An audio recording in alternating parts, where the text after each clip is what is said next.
South Africa, and a very warm welcome to you. My name is Jeannie D. Well, maybe not Jeannie D. Who do I look like? Marilyn Monroe. Did I? Thank goodness the other cameras weren't on you. Did that dress lift too high? You never know what you're going to see on this show. It looks lovely though. I feel like I should talk in a very old man's voice there with my grey hair. I feel like... Your hair looks amazing. I feel like I should have been your partner. Like Marilyn Monroe would come back to life. Like this is what her partner would have looked like. Somehow kind of... You do look fantastic. What do you think of Danilo's new hair? Let us know. Social media is your friends. Ladies and gentlemen, yesterday was a very big day around the world. All the news was about President Mugabe stepping down in Zimbabwe after 37 years as their president. And we'd just like to say that obviously we're sending all of our Zimbabwean friends and family living in South Africa and from around the world, and that we're hoping that you're enjoying the celebrations with your friends and family and are really trying to look towards the future of what a democratic Zimbabwe is going to look like. A lot of hard work still needs to be put into this. We're not too sure what the future is going to look like, but we're hopeful that something amazing is going to happen. Exactly. Thoughts and prayers to everybody in Zimbabwe. Now, today we are joined by one of South Africa's most celebrated performers. She was born in exile in Ethiopia and spent her early career in the UK before returning home. Pamela Nomvete is here, and you may remember her role in Generations as the power-hungry Nsiki. I'm telling you, that was my favorite character. She was the best. I love a good villain. Villain. Now she's back on our screens, and now she's a no-nonsense prison boss. So head over to our social media platforms now, and we're asking you, what character would you like to see her play next? You can tweet us at Afternoon Chat using the hashtag Afternoon Express or comment on our Facebook page.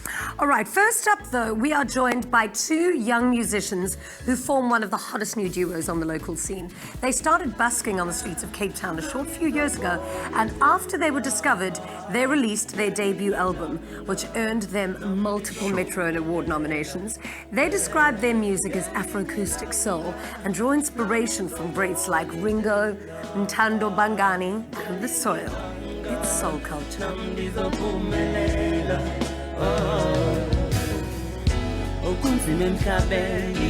Abantu bahlekisa ngawe kodwa qina ayungalahli ithemba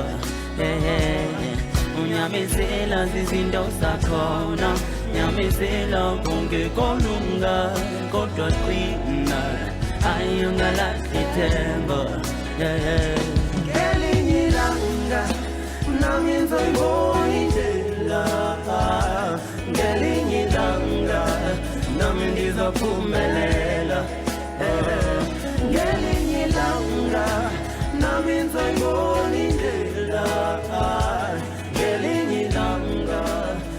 Wow, what an absolutely beautiful track. Welcome to Afternoon Express. Oh, thank you. We are so happy to have you here. You guys are so talented. That song is so beautiful. And what's so enjoyable when I was watching you, when you're watching your own music, you sing along and you genuinely do enjoy it. Very much. But you've had such a long journey. You both have. Yeah. You guys didn't know each other, and then you met by chance. How did you meet? Well, I was passing by his place in the Eastern Cape. So he was just jamming outside, playing his guitar. So as I was passing, I got drawn to him by the sound of like, hey, Joe, you can play, ne? Like, can you sing too? He's like, yeah, I can sing. Started singing, then we started jamming. From there, we've always been close. But you were part of another band beforehand, and at that point, they were busy breaking up or something, right?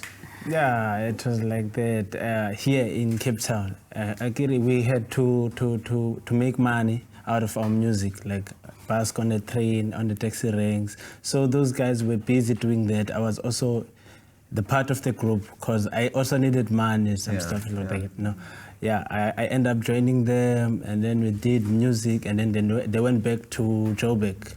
Yeah, they were from Joburg actually. Okay. So I joined back my group. So we're still doing the good music. Right. Listening to your story, I think the two of you faced a harsh reality that so many people are exposed to nowadays.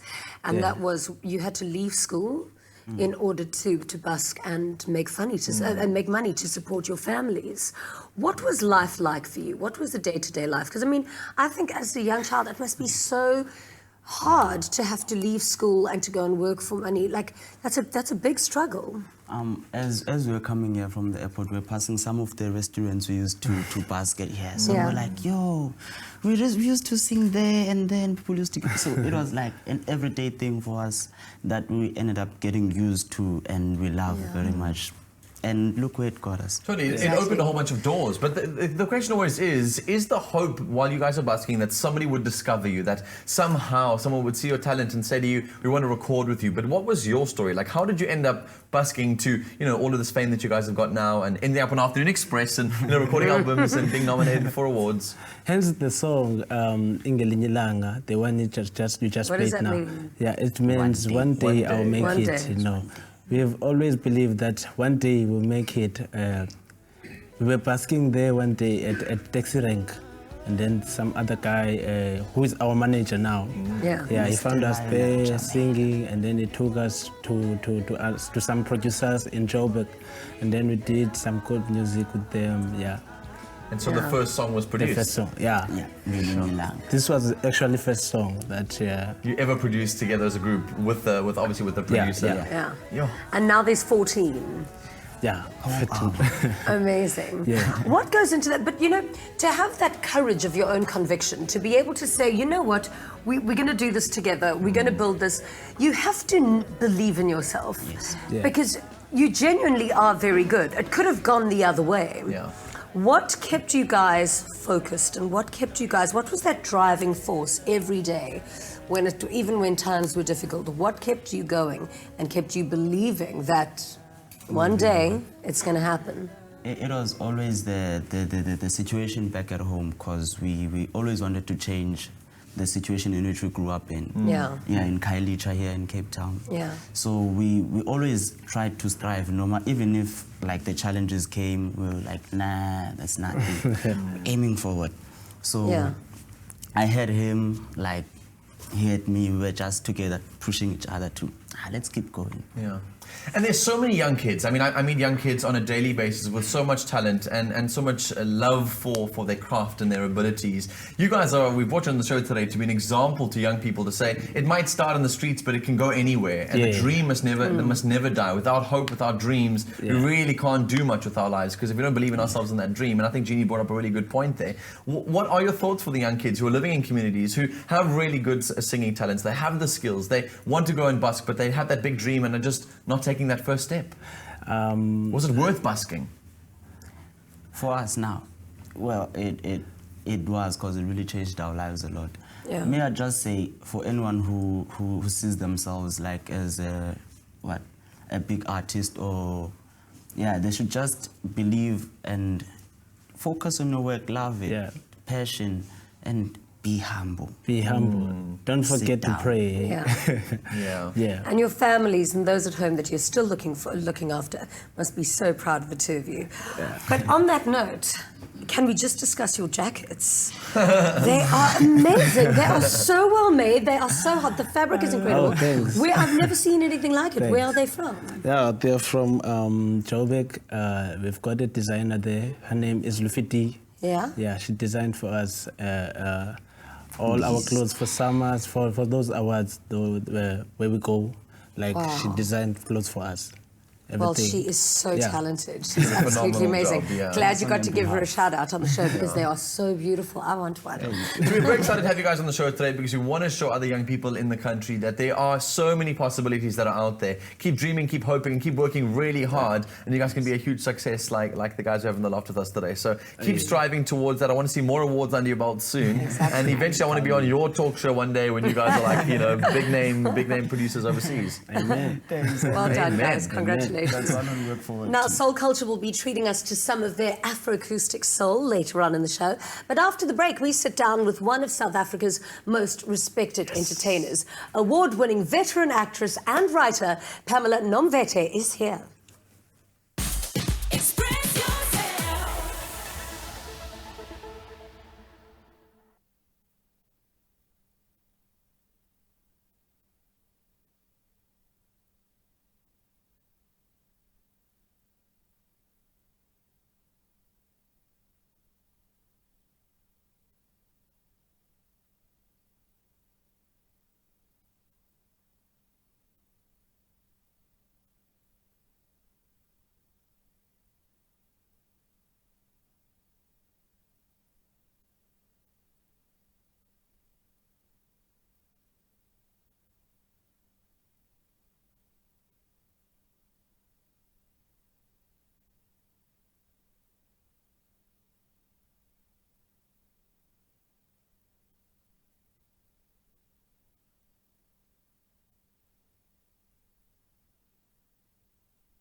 warm welcome back to Afternoon Express. We're live on SABC3. Keep using the hashtag Afternoon Express. We'd love to hear your thoughts throughout the show. You're as much part of the family as all of our guests are.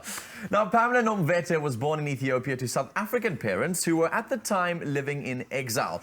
Her stage career started in the UK in 1994. She finally moved to South Africa, where her TV career kicked off. Well known for her role as Nsiki in Generations for many years, she also had a part on UK's longest-running soapie, Coronation Street, and she's also a published author with her autobiography, Dancing to the Beat of the Drum. Welcome to The Loft. Oh, it's so happy to have you here. Thank you. You're an absolute legend. But we're going to, everybody knows you when you burst onto the scene as Nsiki, but we want to go right back to the beginning. Okay.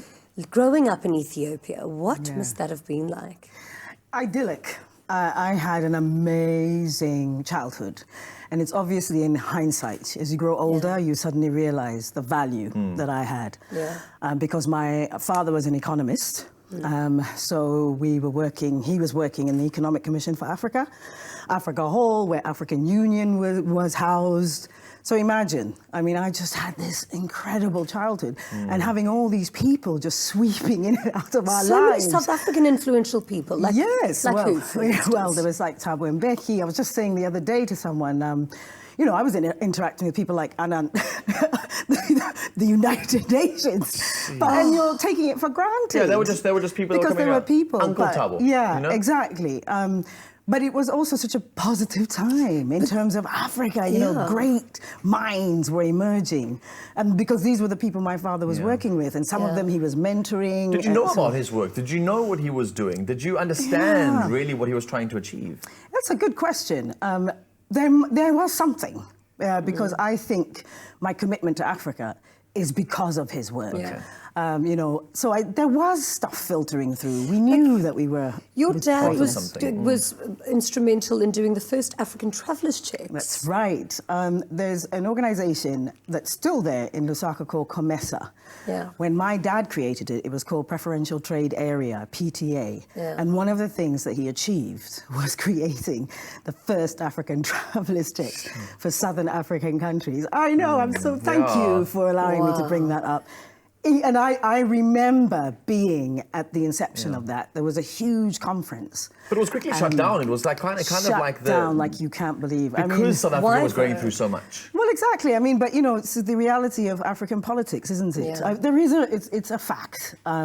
Whether we like to acknowledge it or not, colonization is a huge area that we still really have to examine and unlock. And for instance, apartheid didn't stay for so long just because it was South Africa in isolation. There were interests from other parts of the world that were propping it up, right? So obviously, people like my father, because that vision was about African unity, basically. And one of the strongest ways of doing that is through economy, right?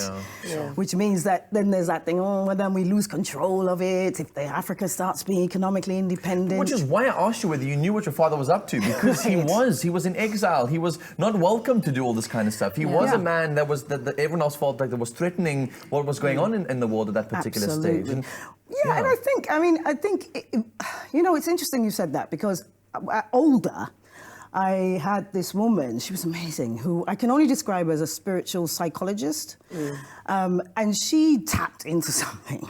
And we did rebirthing. Don't know if you've guys heard. I've done rebirthing before. It's amazing. It's incredible. Is it? Is that how your skin looks like that? Is that why your skin looks so good? Just rebirthing, you know? Hashtag forever young. Yeah, you obviously keep doing it. I need to go back to it. And she said, you've always felt that your father never got the sort of accolades that he should have got. He was never really recognized for all the work that he did. And she said, but you've got to let that go, because where he is now, he's sitting, it was a beautiful image.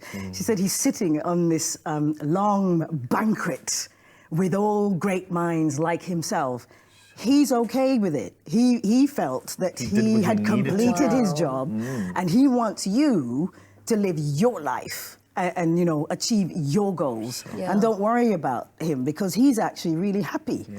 What a is great interesting. visual to have that of your father. Yeah. But you know, thinking of your whole upbringing, Yeah. I think as a young child, considering what you're influenced by, you become the product of your influence and your inspiration. Yes. So you must have had an extraordinary upbringing. I really did, you know, and uniquely so, I think. I think a lot of people haven't had the sort of opportunities we had. Yeah.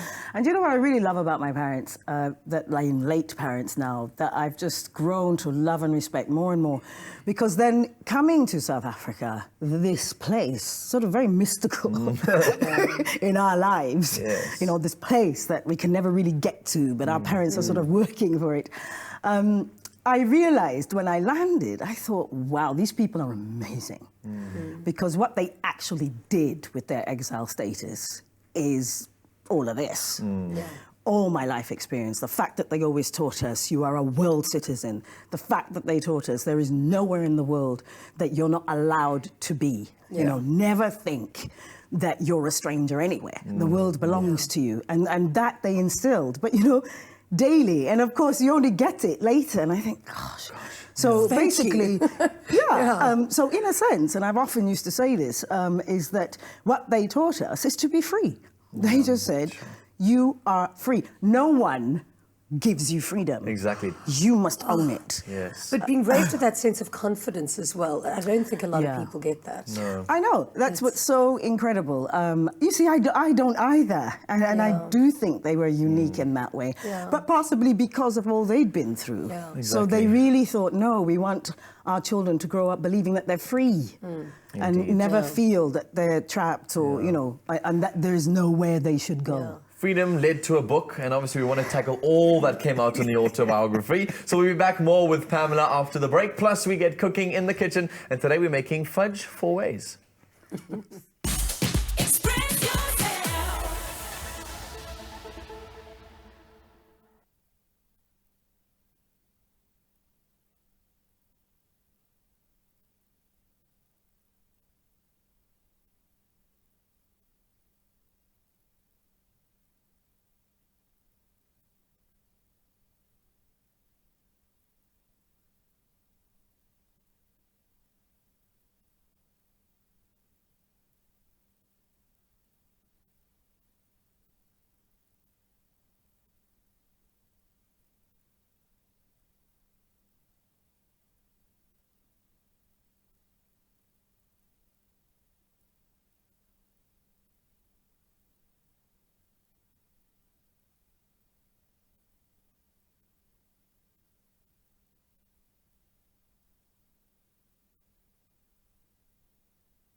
Clover fresh milk is way better. Made with love by Clover.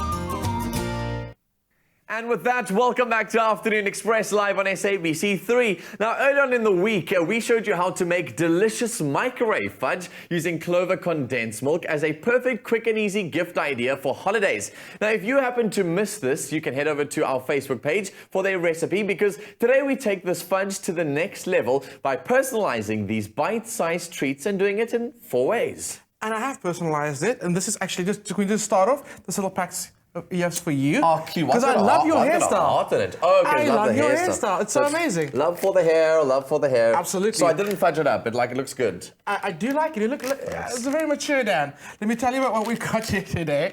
So I've got these amazing chocolate mint infused fudge pieces. That's so cool. So you managed to like drench it in chocolate and it comes out like that. Exactly. So I've actually taken the simple fudge recipe and I just added a bit more flavor to it. Love it. Same with this one, cranberry and chocolate. Love the flavor of cranberry and chocolate together. This is some peanut butter filled fudge. Wow, that sounds so good. Absolutely. Oh my word.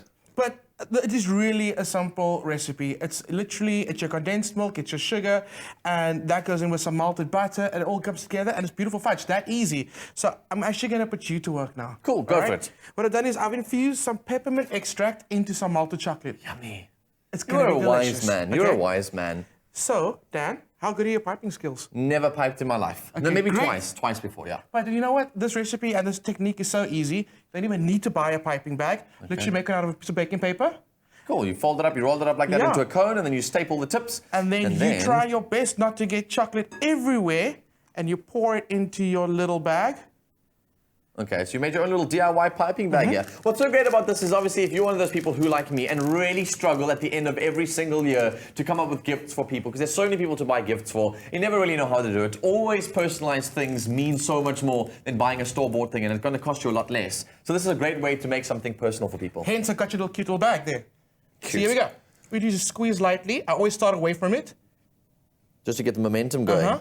And there you go. Oh, cool. Again, start away. All the excess chocolate you can just scrape up and eat. There's no wastage here. And you just said to me that you were going to put me to work. Okay, so now I get to get back to work. I did that. You see, super lefty. I see you going full on. Look at you. Look at you. We don't have time to do this like slow, but can I make them in my own style? Dan, it's all about you making it your own. So I've got such fond memories with condensed milk, like having them specifically in fudge. My granny used to make so much fudge when we were younger. Yeah.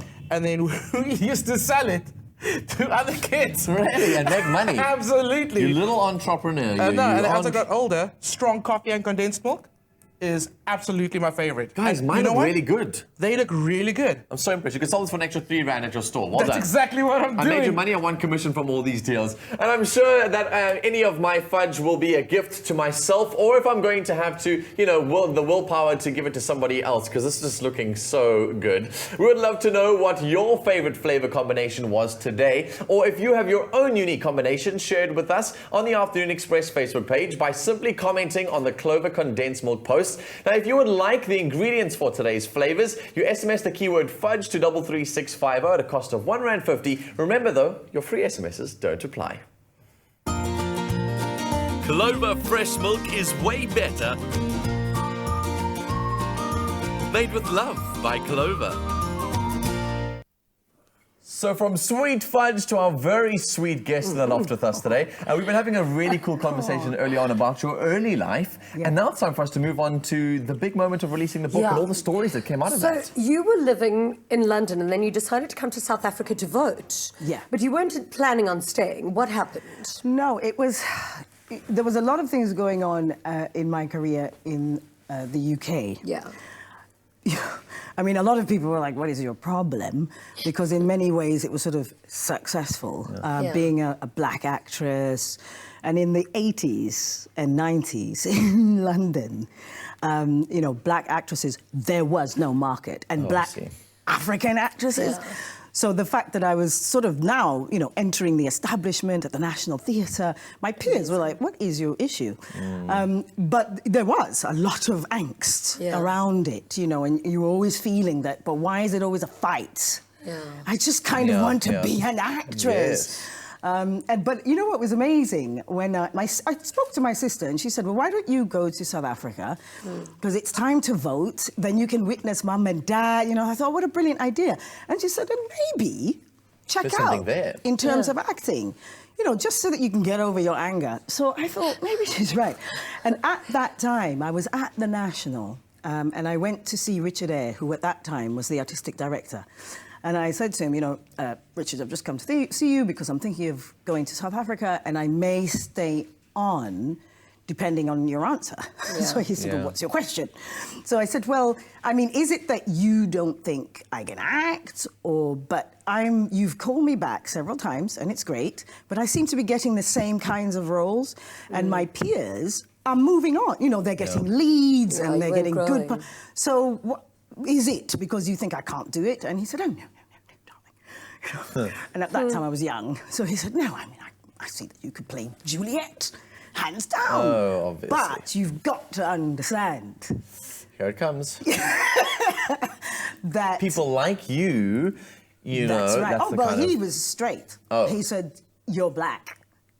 And unfortunately, our directors at this time are just not ready to accept black Juliets. So he said, that's the reality.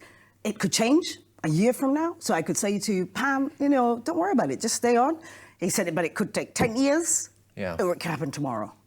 And he said, so frankly, it really is up to you. And, you know, maybe it's not a bad thing. You know, even maybe a couple of years. But it pushed you, and then you came. Well, actually, I'm really grateful to him because, you know, he didn't pretend, he didn't lie and try to patronize me. Stay, you'll be fine, it'll work But out. you knew the answer anyway. Yeah, you're quite right. You knew the answer. It's just maybe brilliant you saying comforting when that. you hear it because it does push you. Sometimes you just need a little nudge to go to the next. Okay, so then you got to South Africa. So I got to South Africa, voted, then sort of thought, oh, well, you know, it's going to be great. And isn't this the land of protest theatres? So there's going to be loads of theatre there. Everyone Team Sophia Town was like, okay. So then I was working at the Windy Brow Theatre with Silo Make, and he said, well, you know, there's this show that I'm on, which I'd watched. I'd been watching it. And I'd sort of thought, but soap opera? You know, coming That's from... a sellout, yeah, never. Totally A is. thespian on the television, no. Oh, totally. British theatrical snobbery. You don't know, no. Oh my gosh, you know, I don't know. What am I going to tell my friends? I went into soap opera. But then did he get you an interview? Did he get you an audition? Well, you know what he did. You know why he did? Because he said, well, you know, would you be interested in auditioning? And he said, because they've said that there's this role coming up, a femme fatale. So I'll just put your name forward. Yeah. And I thought, yeah, all right. Went, auditioned, got the job. Had no idea it was going What to it would do turn out what to. it... Okay, I heard that it was so hectic for you at some points that you had stalkers, that you had people who genuinely hated the character, that there were so many points that you didn't feel safe. Oh, completely. I mean, there was, I'm sure you keep hearing this incident of it being in a supermarket and a woman actually hit me. Yeah. No, she did. She was like, you are, I saw you last night. And she's hitting me, by the way. I'm going, ow, ow. Oh, my word. And then because I lived in a town, my first house was a townhouse. So, you know, you have your little patch of garden. Yeah. People used to come and watch like they're watching a TV screen. No, that's terrifying. It was weird. I mean, and they'd have their kids and they're literally watching me. And I thought, no, I'm not on television. So I started to close curtains. Yeah.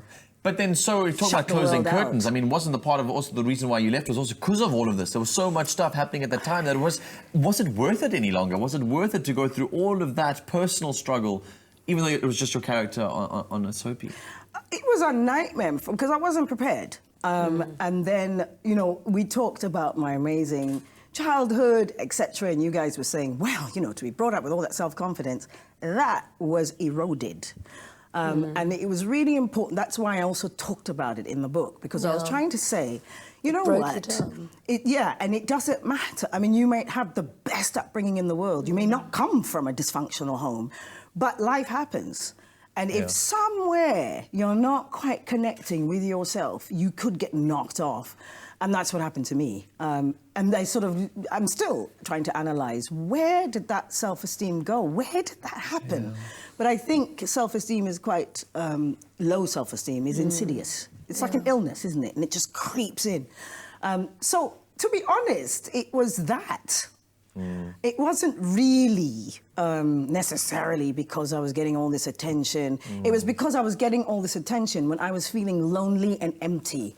So that's why it wasn't fun. But that's the problem about this industry, is you get so much love, you get so much attention, but it isn't real. It's right. not the real people that you want that love and attention from. So it's very lonely. It's a very isolating industry. But it is, isn't it? Yeah. Because like you're saying, exactly, the love, well, because nobody knows you. It's great when I think about it now, because I think, well, it's about my work. But if you don't have that filter, and say, no, it's the work, then you can go a little crazy. You can't always be on.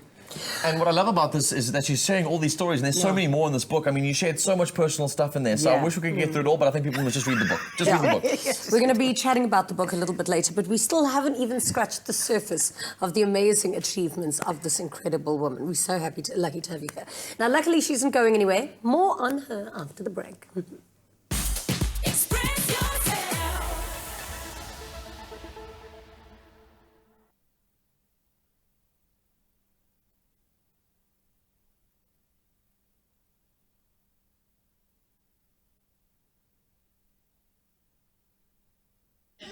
One, two,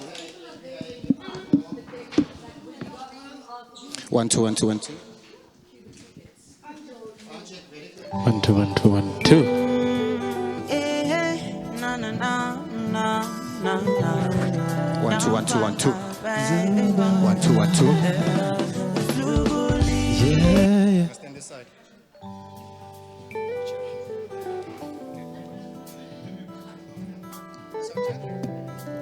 Yeah. Suguli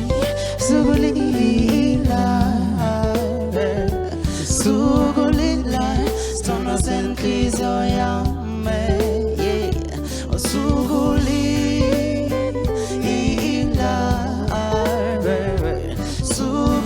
la, stono senkizo yame. Dimabele. Yakela sandwa sami, said I'll be there. Nangona ngekwe tuse kwako. Uyakumbula sitting yaktanda, undaben sitting bambe ngesandla. Nangeke ndikushiye standwe sa. No.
warm welcome back to Afternoon Express. We're live on SABC 3. Now it's time for your chance to win. You can stand a chance of winning one of two 1,500 Rand loot.co.za vouchers every week right here on Afternoon Express. All you need to do is download the My School app and select Chalk as one of your beneficiaries. Now it's really easy to do, so I'm going to show you how to do that. You download the My School, My Village, My Planet app on your iPhone or Android device. And if you are not a current My School supporter, you click on Sign Up. you click create a profile, and My School will send you a card.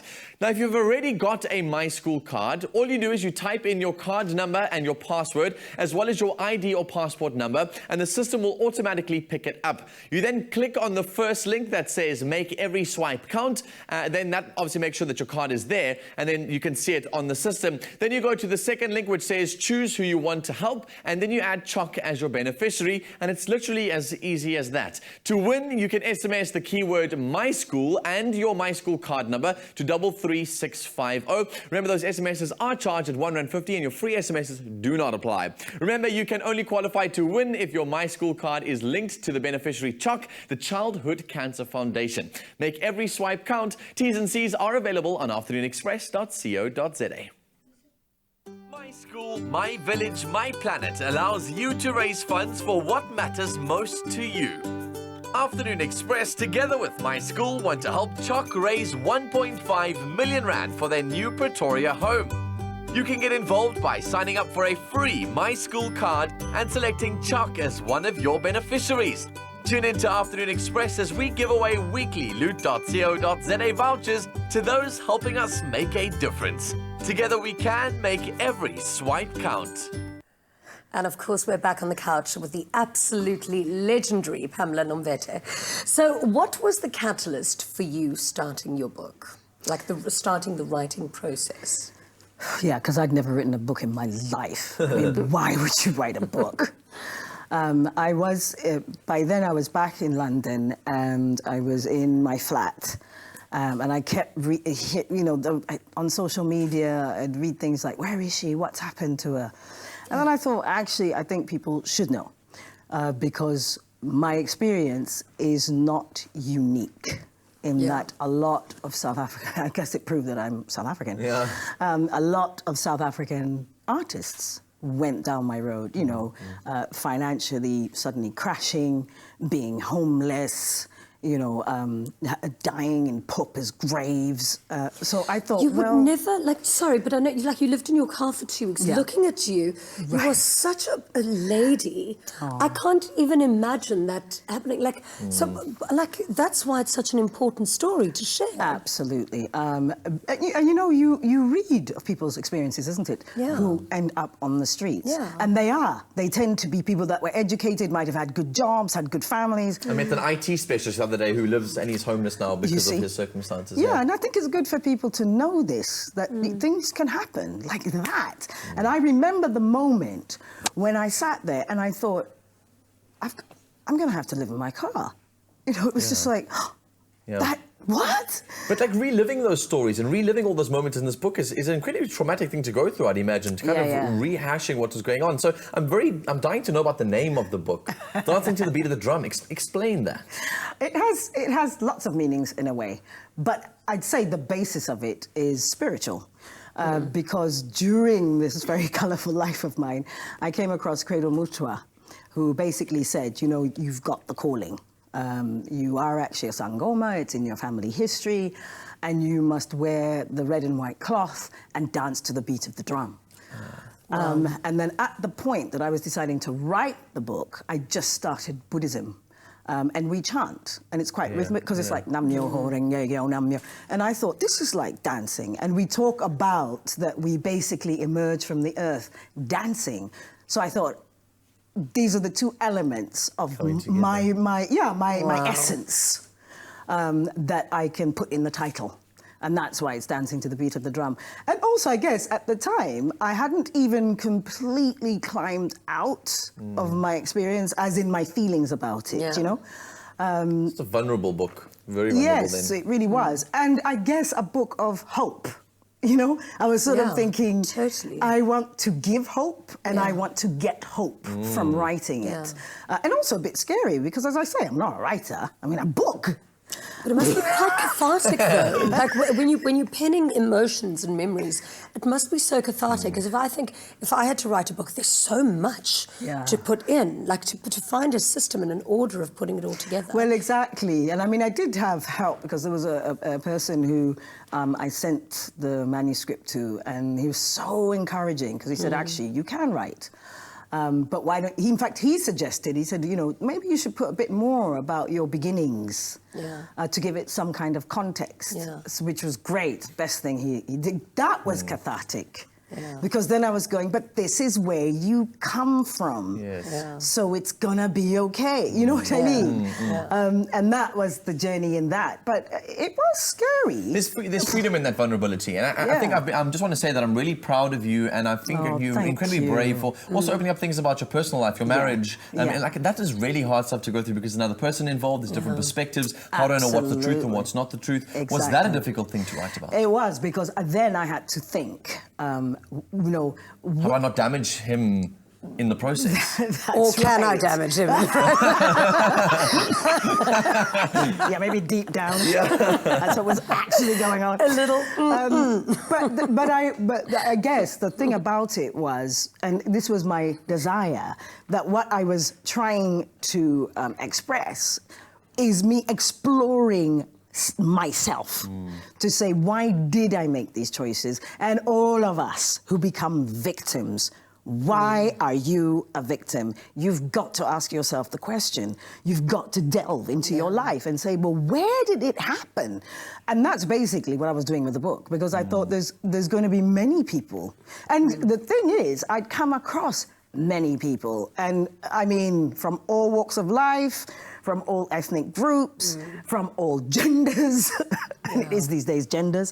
That's true. That is true. Absolutely. Who were victims of abuse. And I thought this is a huge subject, and especially emotional. Yeah, the outcome was that she decided to put together a healing program for those victims of abuse. And you went to share this with your sister too, and you said you were carrying a vodka in tow, and there was quite a tumultuous time internally. It was a nightmare. And even being with because it was my eldest sister who you meet at the beginning of the book.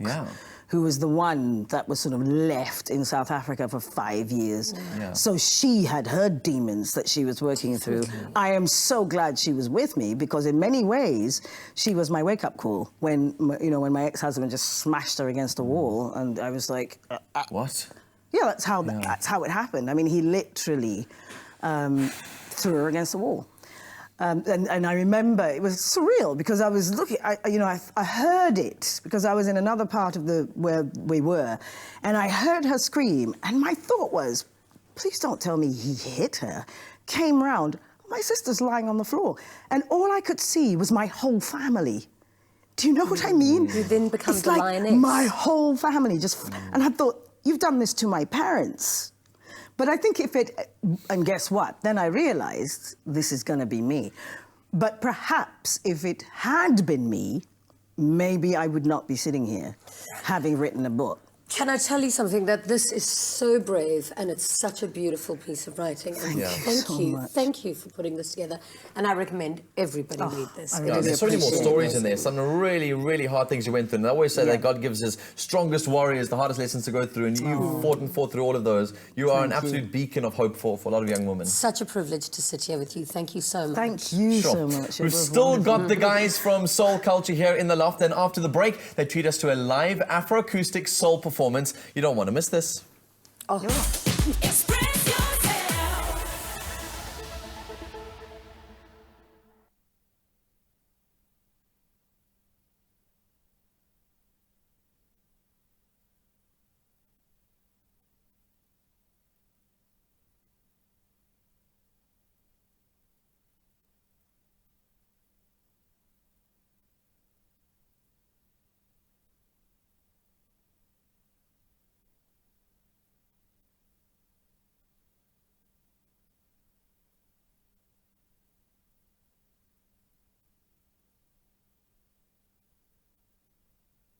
One, two. 1, 2, 1, 2. 1, 2, 1, 2. Mic check, 1, 2, 1, 2.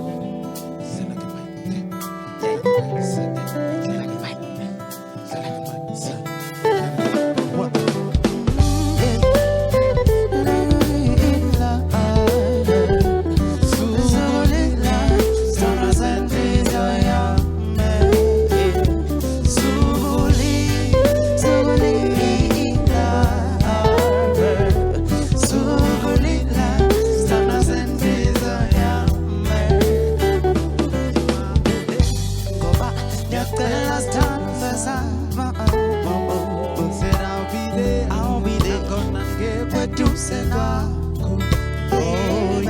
Uyakhumbula ngisithi ndiyakuthanda mala ndabe sithi ngibambe ngesandla angeke ndikushiye sithandwa sami no icala uzongilinda ndithe ndizobuya ndizohlala ndikuthanda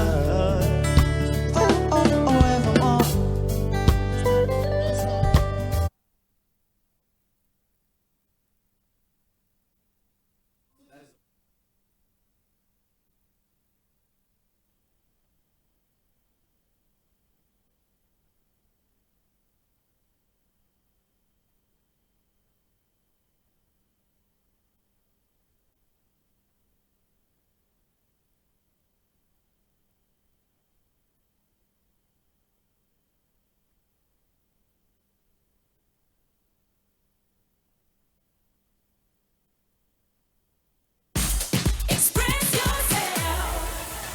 Welcome back to Afternoon Express on this Wednesday afternoon. We're live on SABC3 with two incredible gentlemen. Just literally a few short years ago, two friends from the Eastern Cape started busking on the streets of Cape Town, calling themselves Soul Kulture. Their unique brand of Afroacoustic soul earned them a keen following, and now after releasing their debut album to great success, they're right here on Afternoon Express with a live performance. Gentlemen, take it away and you go to social media.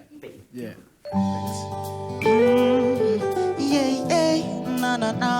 No. Don't cry, baby. Yeah.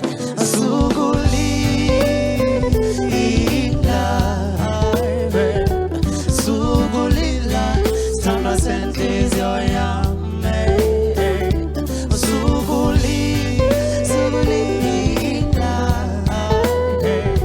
Sugulila, stana sentis yo yame. Dimamele, diakela standwa sami. Said I'll be there. Nangona ngekweduze kwako. Uyakhumbula ngisithi ndiyakuthanda undabe ngisithi ngibambe ngesandla angeke ndikushiye sithandwa sami no ndicela uzungilinde babe ndithe ndizobuya no ndizohlala ndikuthanda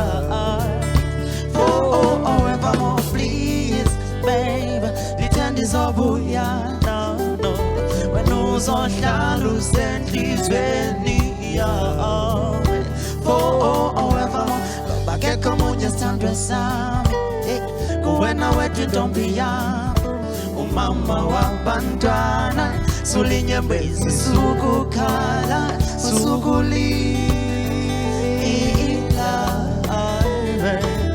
sukulila sithandwa senhliziyo yami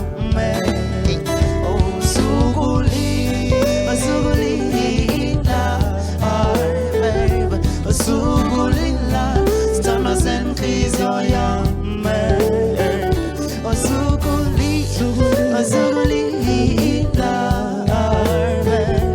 Sugulila, stana senhliziyo yami.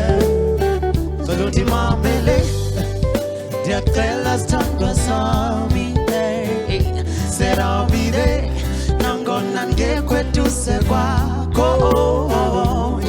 Uyakhumbula ngisithi ndiyakuthanda undabe ngisithi ngibambe ngesandla angeke ndikushiye sithandwa sami ndimamele ndiyacela sithandwa sami said I'll be there nangona ngekweduze kwako uyakhumbula ngisithi ndiyakuthanda undabe ngisithi ngibambe ngesandla angeke ndikushiye sithandwa sami sugulila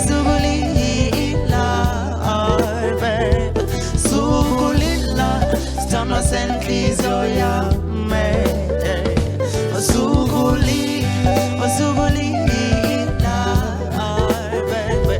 sugulila sithandwa senhliziyo yami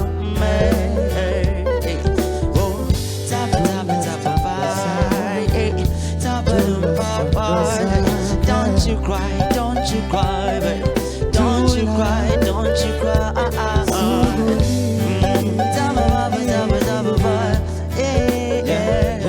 Sugulila, stana senkizo yame, baby.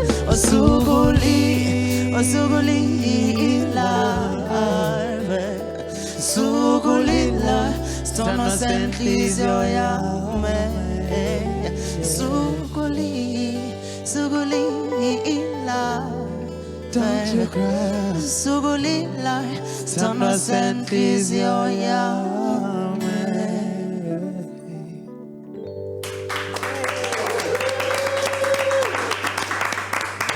A moment for that performance. My word. So You know what I love about beautiful. performance like that is it's not just about the song, it's about the heart of the soul of the individual performing. It's so beautiful. Beautiful. Definitely. So, considering everything that you've gone through in your life, what an amazing journey. What is the most important thing that you've taken from it, and what are you looking most forward to? I think the most important thing is that I've realized that I am my own resource. And I can just keep going. And, you know, there is no limit to what could happen. So me going forward, I'm just looking forward to continuously reinventing myself, being born again and again. And like, oh, what's going to be the next story? You're doing such exciting work at the moment, so you must be so in love with the work that you're doing at the moment. Oh, it's fantastic. Yeah, and I feel in control of it. If you met a young girl now today who said to you that she was going through a lot, she was struggling at home, she really had no hope, what would be your words of wisdom to her if you just want to lift and you had that kind of like lift moment? I think what I would say to her is actually the reason that you're going through this is because you obviously have some infinite power within your own life. Wow. And what you've got to do is tap into it. Be self-confident. Understand that you obviously have an enormous mission and you've got to achieve it. So find it and you're going to win and keep winning. That was what I say to young people. Just keep winning. Yeah. Because life is a battle. I think it's so important for people to go through moments of introspection and ask those questions and go through those tough times, but come out at the end stronger than before. I think it's the end. I think that go through this thing and life ends there, but it doesn't end there. That's the beauty of it, though, because then if you break through something traumatic, as I said, what you then realize is that this is eternal. So what else? I mean, what am I actually capable of achieving? A whole new layer on your life. Exactly. A whole new layer. Exactly. You are beautiful, and you've been such a pleasure to interview. Thank you so much for being on the show. Thank you. You're both wonderful. And I look forward to seeing all of your work and so much more from you. Thank you so much. Now, tomorrow we have got hip-hop artist Nadia Nakai joining us in the loft. And she's just released a new single featuring Casper Njovest. Plus, we have curvy fashion designer Mela Mosase showing off some of her amazing creations. It's going to be a great show. I don't know how you can top the show today, but it's going to be a great one tomorrow on Afternoon Express, 4 to 5 on SABC3. Have a good night, South Africa, and happy eating. Mwah. We so loved having you. You are phenomenal. Thank you so much for being here. You're amazing. Cheers to you. Cheers. Get a taste of the smooth life and win when you buy Tropica. Follow the entry details on your Tropica bottle and stand a chance to win daily airtime prizes, weekly giveaways of Fujifilm Instax cameras, Daniel Klein His and Hers watches or travel vouchers. You could also win the grand prize of a trip for two to the Maldives and stay at the luxurious Adaran Resorts. Visit tropica.co.za for info and T's and C's.